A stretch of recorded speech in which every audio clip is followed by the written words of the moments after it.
At 3:45 p.m. on the 7th of December, 1987, a plane got in contact with the Los Angeles Air Route Traffic Control Center. It was a British Aerospace 146-200, operated by Pacific Southwest Airlines.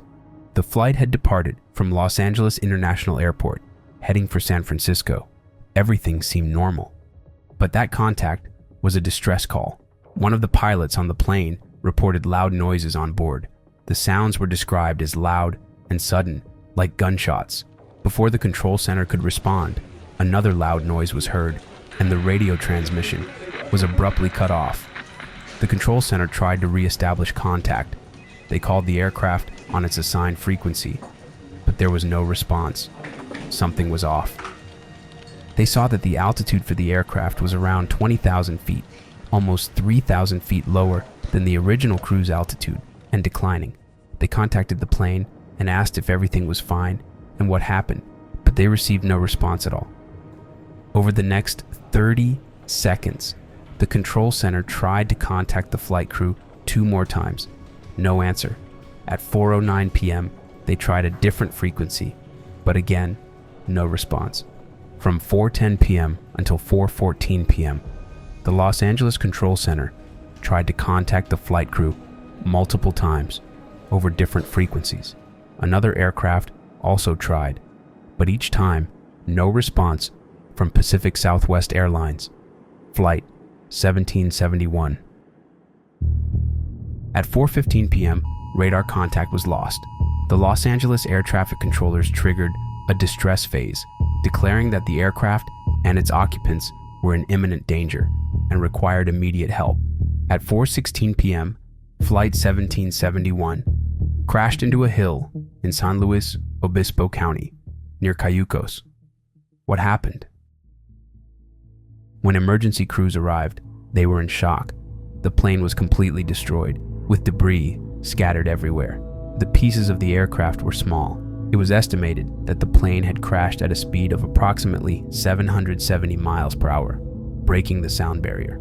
The plane struck a rocky hillside, leaving a crater less than 1 meter deep and about 1.2 meters across. Only 11 of the 43 bodies were ever identified. There were no survivors.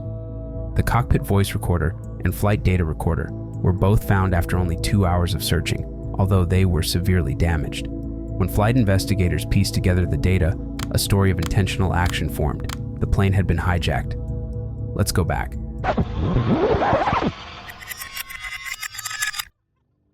It's 3:43 p.m., 30 minutes after takeoff.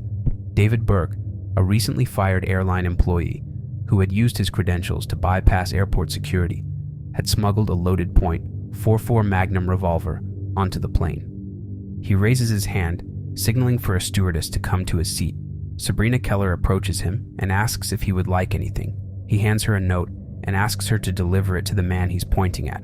Confused, she accepts and walks over to a passenger named Ray Thompson. She gives him the note and tells him that a passenger asked her to deliver it.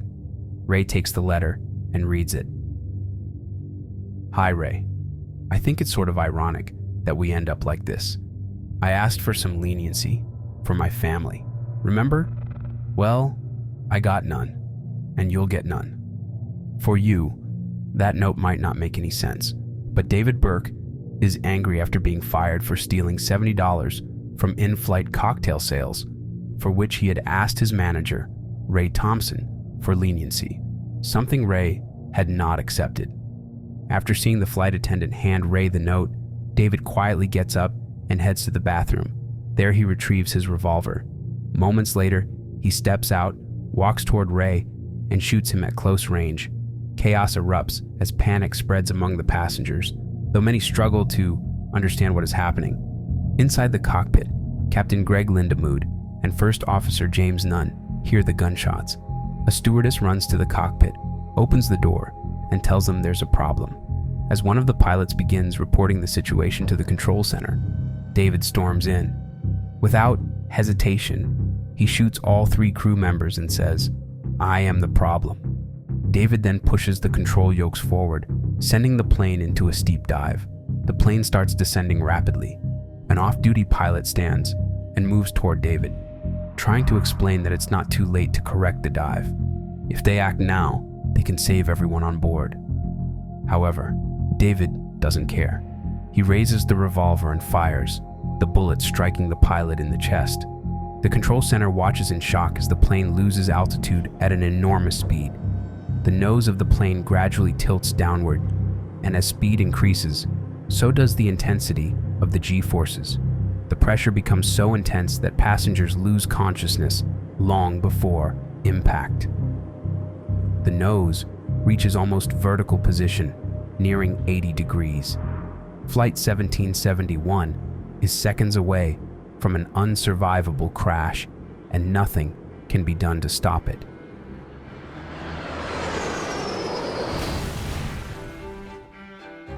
After the crash, the nation was shocked. In the aftermath, security measures were implemented. Airline employees and managers were reassessed, with stricter background checks and tighter controls placed on employee access to aircraft and secure areas. The families of the victims received compensation, but no amount of money could ever fix the emotional damage they went through or the permanent loss of their loved ones.